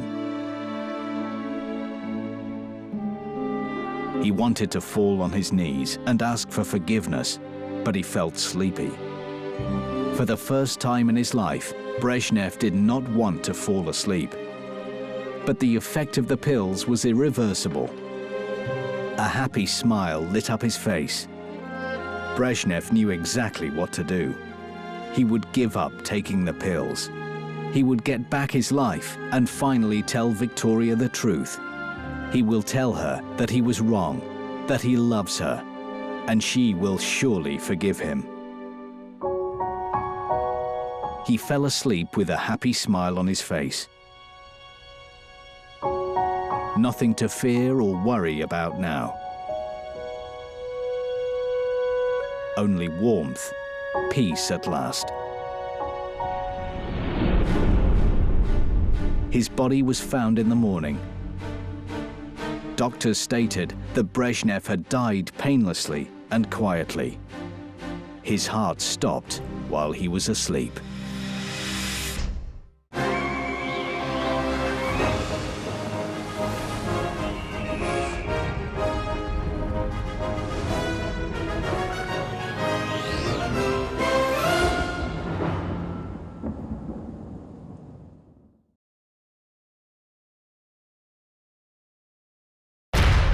(1997), Moscow Oblast, Mental Hospital Number 2. Two strong hospital attendants could barely drag a drunken woman in a dirty dress along the corridor. First, she resisted and refused to go, then rushed to embrace doctors and began to dance. It was here that she felt she was in the right place. She was so happy. There are so many people, and all their attention is focused on her. Take her away now! In her life, this scene was repeated many times. Only the entourage changed. First, expensive restaurants, then the kitchen of her own apartment, a dirty staircase, and finally, the alcoholics department of a mental hospital. It is here where the glamorous Soviet princess Galina Brezhnev spent her last days. She danced on a table, showing photographers her underwear. She got involved in drunken brawls at the Kremlin. She started affairs in front of millions of people and shocked foreign diplomats with her provocative clothes. For her entire life, this woman had been passionately fighting for her freedom. From her father, who dictated how she lived, and from the conventions required by her status as the Kremlin princess. She could have become a successful actress, a good mother, and a wonderful wife. But confrontation with her father ruined everything. Brezhneva ended her days in a mental hospital, alone and ill. It was the freedom for which she had fought so passionately. But when she obtained it, she lost everything.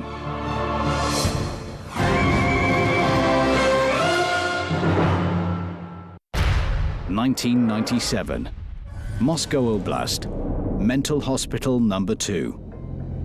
Galina was sneaking along the corridor. In her head, there was only one thought: to get out of here. She couldn't stay in the hospital any longer. She had been there for 3 years, kept under lock and key. Galina had been planning her escape all week, and finally, she was going to do it. All she had to do was go downstairs and along the corridor.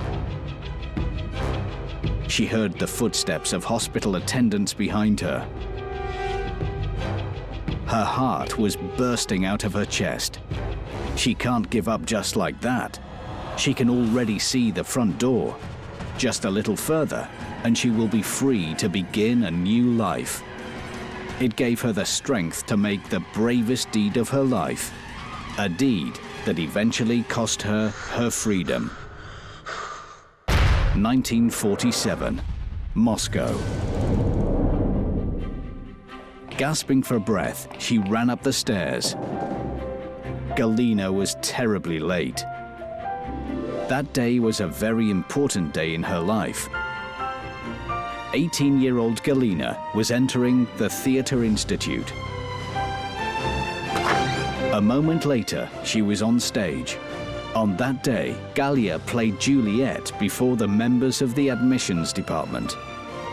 She noticed teachers watching her with approval. 18-year-old Brezhneva wanted to weep with joy. Here it is, her hour of triumph. She's been preparing for this performance for months, learning the lines, rehearsing. And when the time had come, she quietly packed up and went from Dnipropetrovsk to Moscow. Galina wanted to surprise her parents, to return home with a student ticket in her pocket. But Galina did not know that the decision regarding her entrance to Moscow had long been made. Enough, thank you. Thank you very much. She looked into her teacher's eyes and couldn't hold back the tears. Why are these people looking away? The teachers, who were so friendly just a moment before, were brushing her aside. They said she lacked talent. That was all she heard. Galina's disappointment was limitless. Had all her efforts been in vain? Was she really useless? Galia felt exhausted, devastated. Her dream collapsed in one moment, and now she didn't know what to do. The corridor was filled with enthusiastic students. Nobody cared about the tearful, heartbroken girl helplessly sitting in the corner. Her fate was decided by one call from her father.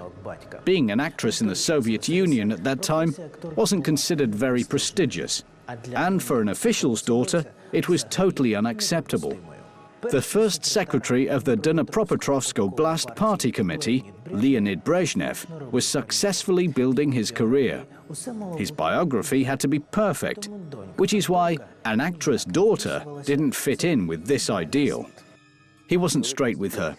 He didn't say, "My girl, you cannot do that. I have a status. I have this, I have that. You cannot be an actress. Do whatever you want, but not now." Maybe she would have accepted this. But to say, "Well, I do not want you to do that, but once you have decided, do it." And then to make a call to say, "She mustn't enter." This is the element of betrayal. When Galina discovered the truth, she became resentful. Without realizing it, Brezhnev had struck a second fatal blow to his beloved daughter. And this time, nothing would be able to fix it. 1945, Dnipropetrovsk. That night, 16-year-old Galia couldn't sleep. She had recently been going crazy. But of course, each day she was expecting her father to return from the front. The girl had been dreaming about this meeting for 4 long years of war. She wrote him letters, sent them to the front, and waited impatiently for his replies. Brezhnev was everything to Galina, a protector, an advisor, best friend, and role model. And there was his voice. Galia merrily ran to the kitchen door and suddenly froze. Why are her parents quarreling? Why is her mom crying? The girl listened. Brezhnev was nervously pacing the room. He was afraid to look his wife in the eye. "You're a traitor! I hate you!" He has another woman. They love each other and want to live together. Galia had to cover her mouth so as not to be heard. She wanted to run away, to hide, to forget everything. Could it be her daddy no longer loves her? What has she done wrong? Galia couldn't understand the reason for her father's strange behavior. That is why she was blaming herself during her parents' fight. In a few years, Galina would stop reproaching herself for her father's unfaithfulness, but she would never forget him hurting her. Brezhnev would not leave his family. As a result, his relationship with his daughter would be ruined forever. Children always take it as a slap in the face, as an insult, a betrayal. They always take sides with the hurt mother. This is all seen through the eyes of a girl who will never forget, "You have brought a different woman into my life, and look what you have done to us." This was the second psychological trauma that Galina had to endure. I believe it affected her entire life, as well as the way she died.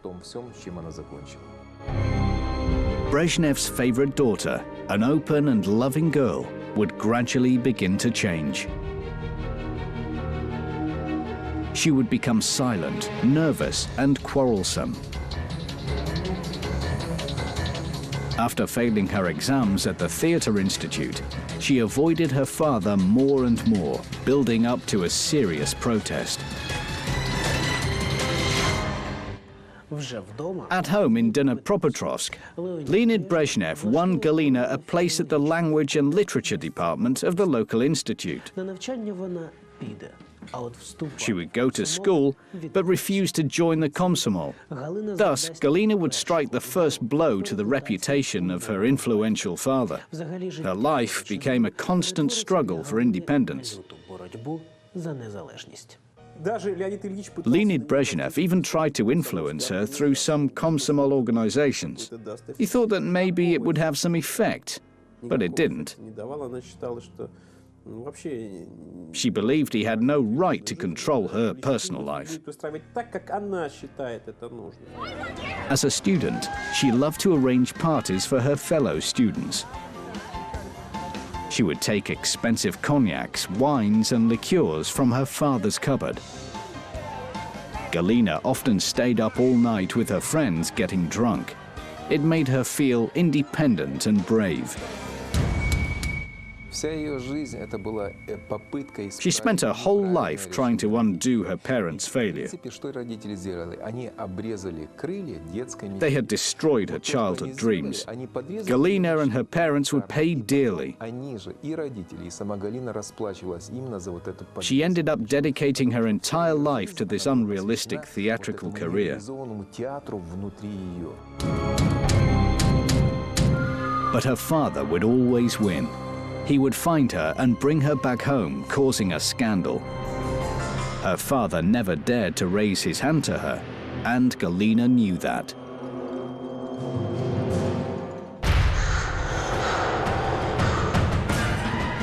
She felt a hard blow to her back. Galina wearily sat down on the floor. She wanted to cry out.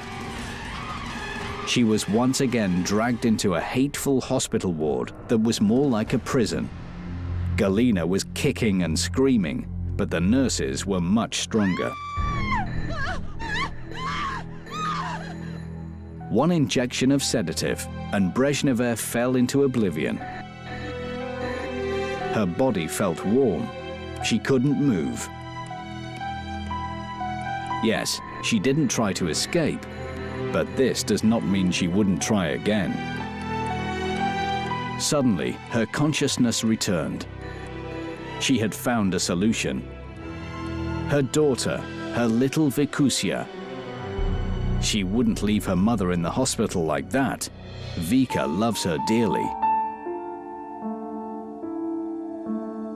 1956, Moscow. Galina was furiously smashing china. She didn't care that her frightened little daughter Vika was watching. Let the girl know what a terrible father she has. Galina had started the fight. she saw what delights her husband, the famous USSR circus performer Yevgeny Milyev, took from looking at his colleague. Now, Galina was going crazy with jealousy. Vikusya was terrified. She had never seen her mother so irritated. The girl cried and grabbed her mother's dress, but Galina roughly pushed her away. She couldn't restrain herself, even in front of the child. They'd been married for 5 years. The circus performer Milyev became Galina Brezhneva's first and greatest love. Because of him, she took the desperate step of running away from home and secretly getting married. For the first time, Leonid Brezhnev had lost the battle with his daughter, but he accepted defeat and even welcomed the newlyweds into the family, and it decided the fate of their marriage forever. They got married, and you know, because of that, I had a conversation with Leonid Ilyich. He came over and told me. I came to their dacha at Zarechya. So he came to me and said, "Shame on you, you've disgraced me." He discovered that they'd married on The Voice of America.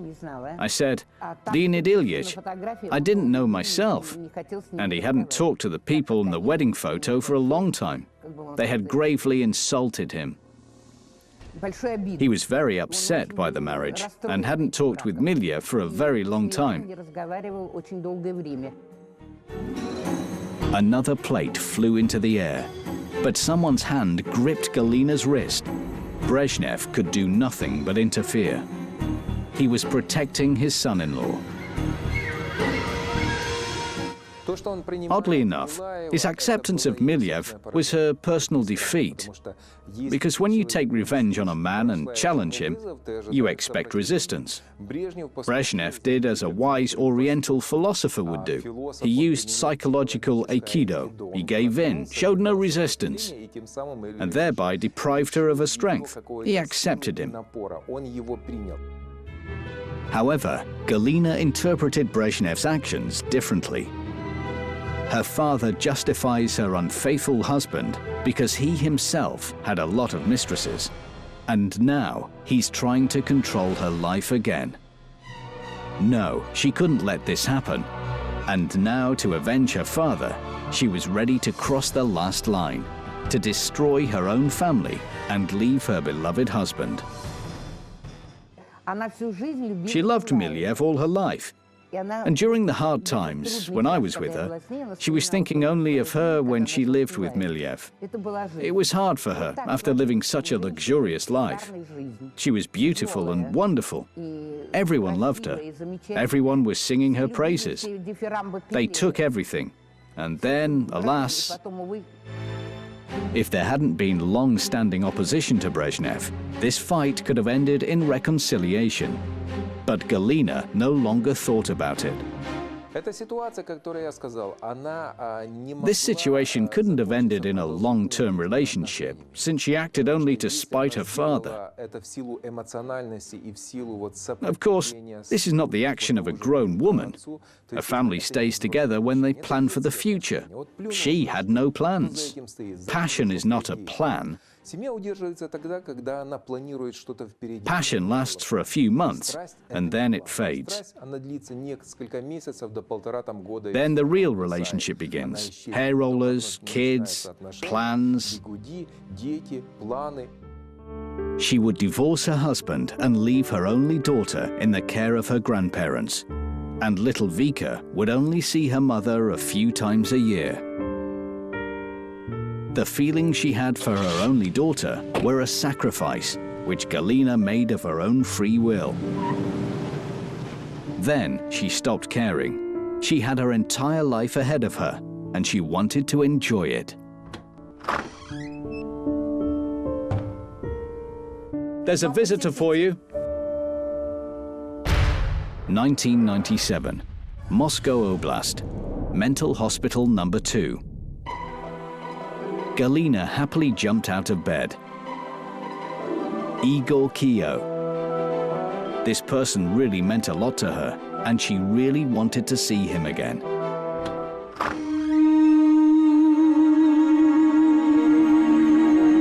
So many years had passed, but he was just as beautiful, tall and handsome. He still remembers her, and maybe even loves her. Galina looked into a large mirror. Brezhneva froze. Could she really have become this old, wrinkled woman? Surely not. So are you coming? Yes.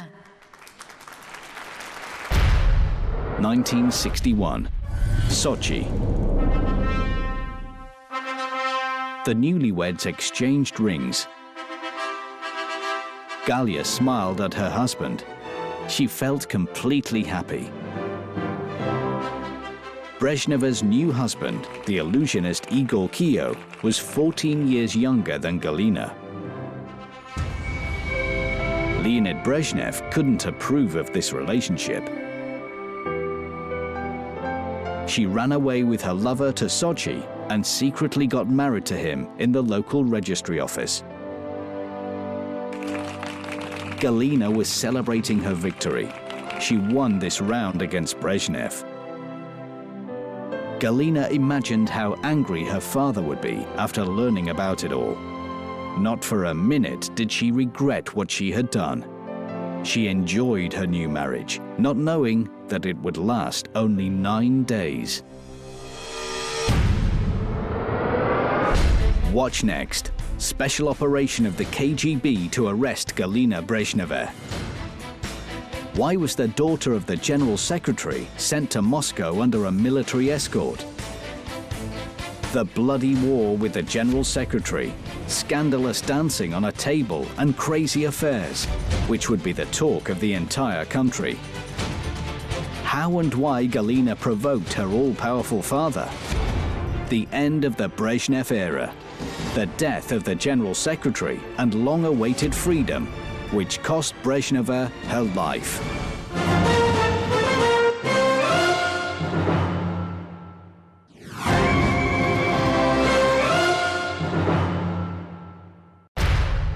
(1961) Sochi.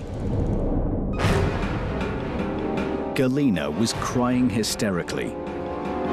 She couldn't believe what she'd heard. She, a 32-year-old woman, the daughter of the influential member of the Politburo, was ordered to be taken under escort to Moscow as a prisoner. But Brezhneva couldn't do anything about it. It was on her father's orders. His victory was her bitter defeat. Этот брак был расторгнут. Their marriage was dissolved. Brezhnev had run out of patience. Not only had he dissolved the marriage, but the KGB officers took Igor Kio and Galina Brezhneva's passports and tore out the marriage registration pages. Galina Brezhneva was taken away. They put her into a car and took her away to her father. But once again, they were not punished because it was not a crime. This irritated Brezhnev because it harmed his image as head of state and party. Under escort, Galina was taken out of the hotel room. She tried to resist, but the people in grey suits held her tightly. Galia helplessly looked at Kio. She didn't know that she wouldn't see him again in 20 years. Their passports would be replaced with new ones. Their marriage would be nullified. The illusionist Igor Kio wouldn't be allowed into Moscow for a long time. And Galina would become her father's prisoner. She would be forced to move into her father's apartment. In an attempt to block out the pain, Galina Brezhneva begins drinking.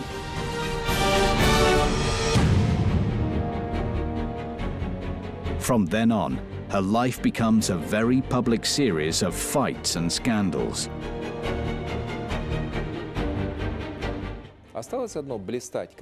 During her alcoholism, she really burned the candle at both ends.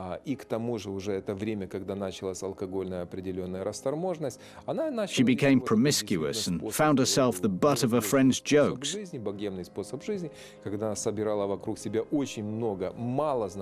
At one point, she even broke into a restaurant.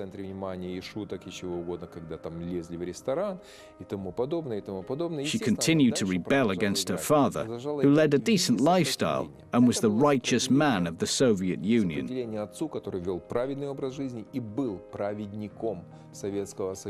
She would appear in the Kremlin half naked, in transparent dresses. She would get drunk at official banquets and start dancing.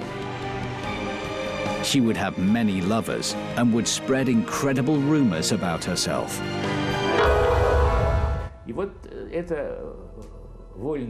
Her free living certainly annoyed her father. He found her a job. She worked in Moscow in the press agency Novosti and at the archival department of the Ministry of Foreign Affairs. She was constantly watched over, but it was impossible to keep an eye on her all the time. She was always appearing in police reports or in some scandalous incident. At that time, her ex-husband Igor Kio returned to the capital. But Galina didn't want to meet with him. She no longer wanted to fight for his love. Galina accepted defeat and was ready to move on, not for her own sake, but for the sake of revenge, which would destroy her life. 1997, Moscow Oblast, Mental Hospital number 2. She looked at her ex-love and wept. Galina couldn't come out to Kio. She couldn't appear before him as a miserable old woman. Most of all, Brezhneva feared being pitted. Let Kio remember her as she was, a slender beauty whom he'd fallen madly in love with on tour, a fearless woman who knew how to fight, but not anymore. Galina was frantically rummaging through her things. Here it is, the dress in which she was taken to hospital. If shortened slightly, it will be very beautiful. There's always the next time. She will surely pull herself together and once again become that splendid Galina Brezhneva who attracted all the most attractive men. It awoke her excitement. She tried the dress on and buttoned up the large black buttons. He was nervously working on the stubborn buttonholes. Yuri Churbanov would not calm down. That day, he was planning to visit his ex-wife Galina Brezhneva in a sanatorium near Moscow. He was told that she had gone there to improve her health. Churbanov did not know that she was actually in a mental hospital. Galina, with her influence and connections, was his only chance to better his life after he was released from prison. And she will surely help him. After all, he was imprisoned because of her. After the death of General Secretary Brezhnev, his successor, Yuri Andropov, purged the Politburo, organizing show trials. In the heat of the moment, Leonid Brezhnev's son-in-law, Yuri Churbanov, was tried for bribery and abuse of authorities. Only 3 of over 100 charges were proved, but that was enough for a 12-year prison sentence. Churbanov served half the sentence. And now, he was going to visit his ex-wife and help restore his former status. Galina was shortening her dress with nail scissors. But one look into the mirror shattered all her illusions. Wrinkles, dark eyes, and pale lips. but that's fine. All she needs is a little makeup. Galina rushed to the mirror and carefully applied cosmetics.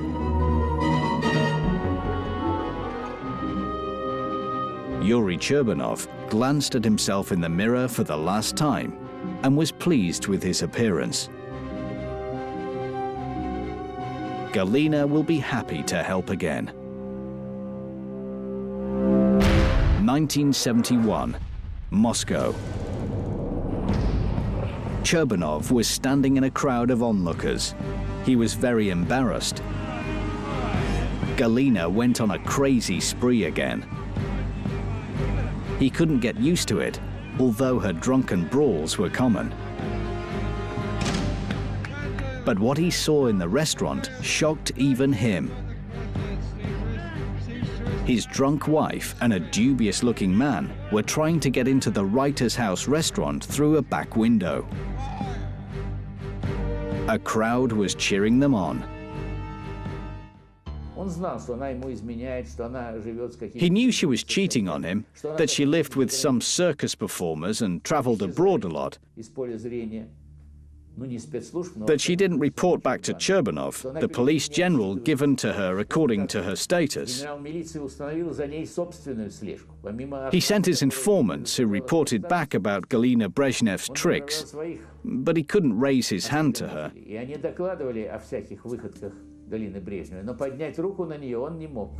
Cherbanov was filled with shame. Tomorrow, the whole of Moscow will be buzzing about it. He was imagining how his influential father-in-law would reproach him. In order to become Brezhnev's son-in-law, Cherbanov divorced and abandoned his children. But the general secretary shut his eyes to it. Brezhnev liked Cherbanov, a man with a serious profession who was able to tame his wild-tempered wife. Cherbanov struggled to get Galina into his car. I hate you! I hate you both! You've ruined my entire life! Cherbanov couldn't understand. He thought she was drunk again. Cherbanov couldn't remember when Galina had changed from a gentle, loving wife into a nervous, hysterical bitch. Brezhnev's son-in-law didn't realize that he was the cause of her breakdown. 1970, Moscow. That evening, they were entertaining Cherbanov's colleagues. Galia was trying hard to be the perfect hostess. This was a new role for Galina. When she met Cherbanov, Brezhnev's wild life ended.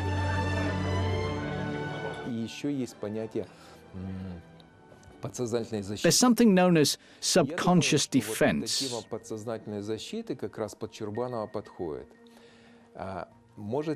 I think this perfectly sums up Cherbanov.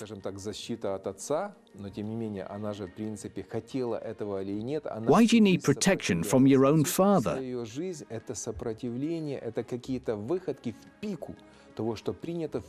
She behaved badly in order to spite her father.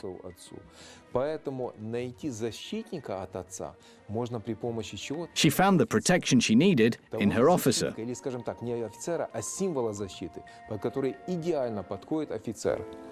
After their marriage, she finally reconciled issues with her father. Scandals within the family stopped, and Galina happily took on the role of the good housewife. Она ему, например, звонит, мне сперва звонит, говорит: Виктор, когда уже закончите вы работать?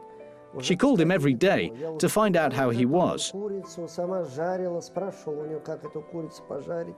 В день она звонила при мне, она в день звонила по 2 раза, как там, чего там. She wanted to call her husband to the kitchen when she heard the drunken laughter. As they say, one who marries like Cherbanov never needs a full purse. These words hurt Galina. But the worst thing was that they came from her husband. Luxurious apartment in downtown Moscow, furniture, dacha, and 2 cars. This was the dowry given to Cherbanov by his father-in-law after the wedding. But the main reward was yet to come, the rank of Lieutenant General and the post of First Deputy Minister of the Interior Ministry.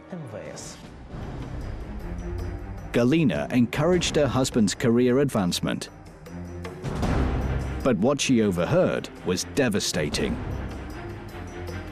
Friends told her that Cherbanov loved boasting about his easy life behind Galina's back. But Galina stubbornly refused to believe it. But now she realized that her husband didn't love her. All he wanted was the status given to him through the blood of the General Secretary's family. A cautionary tale, because the Lieutenant Colonel for Political Affairs immediately began to do well in his career. He soon became a colonel, then Major General. 6 or 7 years after the wedding, and he had already become a Colonel General, Deputy of Interior Minister. He received great power, but not over his wife. The higher his rank, the less Galina Brezhneva liked him. Galina wouldn't tell her husband anything. She would once again drown her humiliation and sorrow in enormous amounts of alcohol. And once again, she blamed her father for her broken life. Here was a man who loved Cherbanov, but barely noticed his own daughter.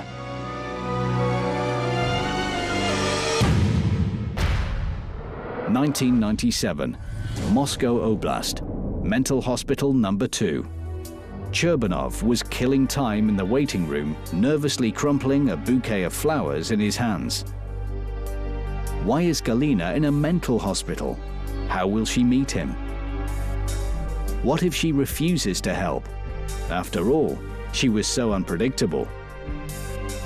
He waited for over an hour, but she still didn't appear. He gently opened the door and looked into the ward. In an empty room, a fat woman was twisting in front of the mirror. She wore terrible makeup and a revealingly short dress. She looked like a scarecrow. But even so, Cherbanov recognized her. It was Galina Brezhneva.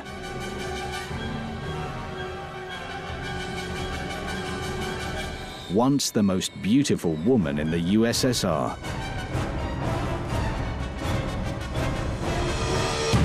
Final detail, and Galia was ready to go. Now she was not ashamed to appear before her visitor. She was happy. Cherbanov must have come to apologize. He still loves her and wants to take her home. Galina opened the door. The waiting room was empty. She looked around, searching for her husband. How could she have been so cruelly deceived? Maybe Cherbanov was waiting for her in the street. Maybe he's late. Her eyes rested on a bouquet of wine-red roses. He always used to give her wine-red roses. No, not again. She will not survive another lie. She wanted to scream out of loneliness and because of a broken heart. She felt abandoned, useless, but couldn't bring herself to show her true feelings.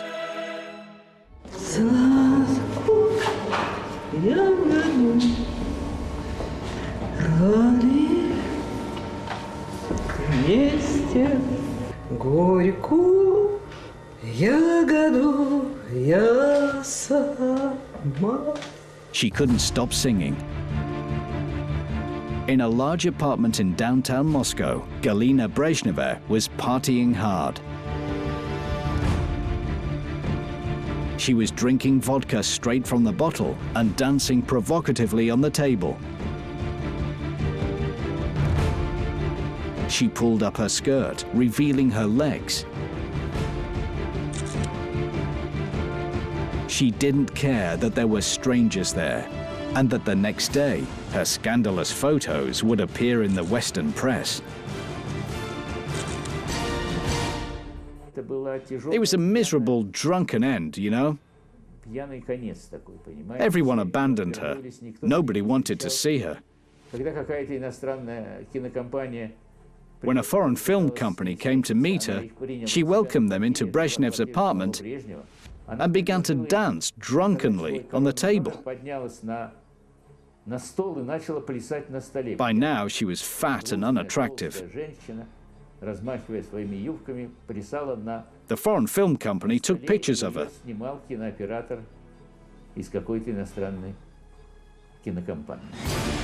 She wanted to cry, but instead was singing a monotonous song. She wanted to be alone, but had filled her house with unfamiliar people. An hour before, Leonid Brezhnev suffered a heart attack. The doctor's prognosis was not good. The General Secretary was slowly dying. 1982, Moscow. She was sitting on the floor of her apartment and could not believe what had happened. Was her father really gone? She had seen the coffin, the body, and the lavish funeral procession with her own eyes. And now, Galina felt absolutely devastated. The system is collapsing, and here's a very interesting phenomenon. She loses the main person whom she's resisted her whole life. It would seem, well, here you go. You're miserable, your husband is in prison, your father has died, you have no support. It's a very interesting phenomenon. When you have no one left to fight with, your life becomes meaningless. She couldn't figure out what she wanted. Her entire life was one big confrontation with this person. She loved and hated him, and now he was gone. And for the first time, Galina didn't know what to do.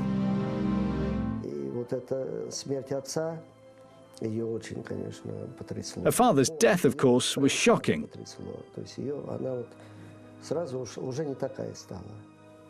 She changed from an energetic, beautiful woman into a sad loser.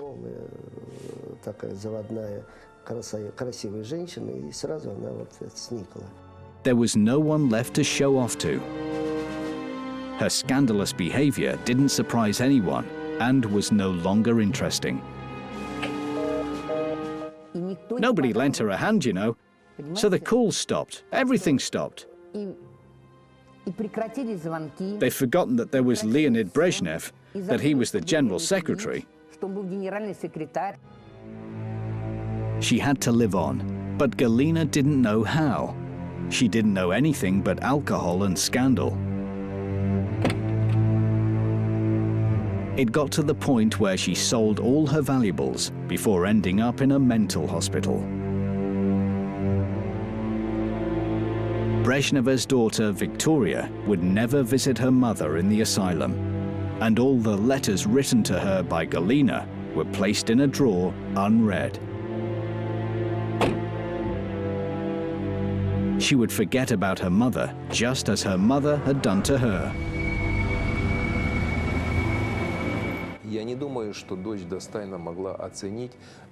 I don't think she understood her mother's life. She was deeply unhappy and began blaming her father for everything.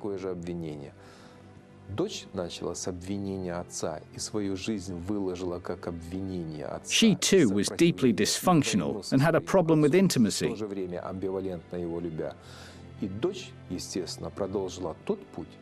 не в алкоголизации. Я говорю, в Why этом didn't she come to the asylum? восприятии. Because she has no mother. Вопрос, почему она не пришла в сумасшедший дом? Да потому что у нее не было матери.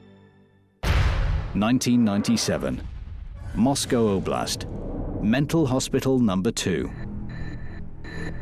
Galina was staring at a white figure leaning over her bed.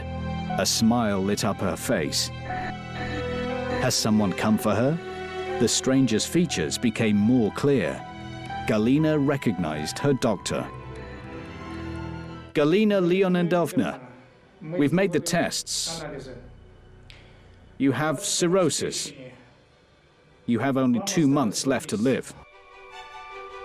The doctor was long looking at the patient. The silence was broken by a loud, merry laugh. Galina was as happy as a child. Cirrhosis, a couple of months. What other lies can these doctors tell her? Soon she will go. Only her friends were informed. Лікарі дійсно помилилися. The doctors were wrong. Brezhneva only had a couple of weeks to live, during which she wrote letters to her numerous friends. Вона писала листи своїм численним знайомим. Тим, для кого вона To those так for whom she had багато done so much. комусь виклопотала Some offered to buy her friends cars and flats, посаду. but no one replied. Із цих листів Брежнєва відповіді так і не отримає. Galina Brezhneva outlived her father by 16 long years. These were the years of loneliness and collapse. The collapse of the woman who had everything: family, love, power, and money. For the sake of revenge, she sacrificed it all. The splendid Kremlin princess was dying in a mental hospital alone. She kept on hoping that her friends would rescue her from this awful place. She deteriorated rapidly, but didn't regret a thing.